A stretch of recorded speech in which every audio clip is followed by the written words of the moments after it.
It's Philip and Catherine here from UrbanCanvas, the world famous UrbanCanvas.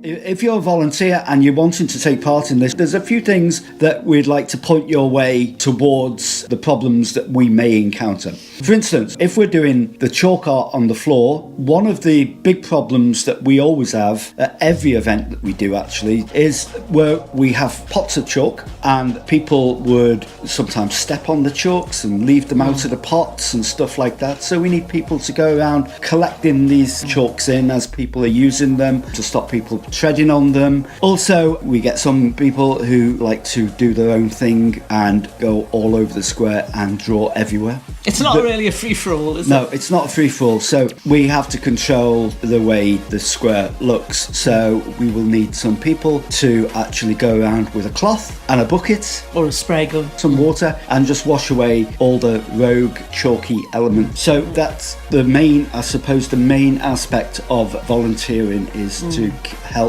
us keep the whole process under some kind of control, so that at the end of the day we've got some beautiful art to show for it. It's also a good idea to have someone on hand to tell people exactly where to go and various elements of what's happening on the various day. Elements and sort of like direct them to the most appropriate activity for their needs. We've been looking at sort of maybe 2 to 3 on the main event working with us, and then another 2. So people can go from activity to activity if they so choose.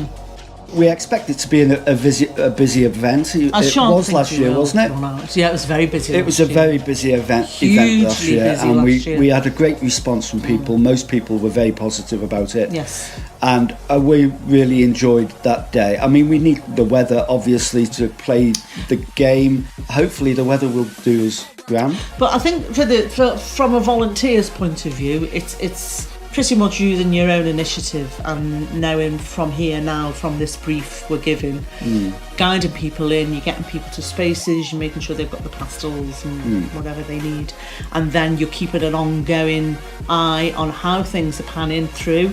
It's an important thing to know that in all the years that we have been doing art and creativity and all the different aspects of creativity that we've been involved with, street art, floor art, pavement art is possibly one of the hardest things that we can do on the street. It's really hard to do and to do it well, and it takes a lot of energy. If you have an appreciation of that, then it's more enjoyable.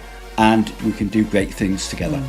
So thanks for watching this video. I hope it's helped you in some way. I hope the visuals that have flashed up been useful to you, and I hope that when we get to Wokingham that we have a great time and the sun shines. The sun shines. So thanks for watching, and we'll see you bright and breezy. Thanks.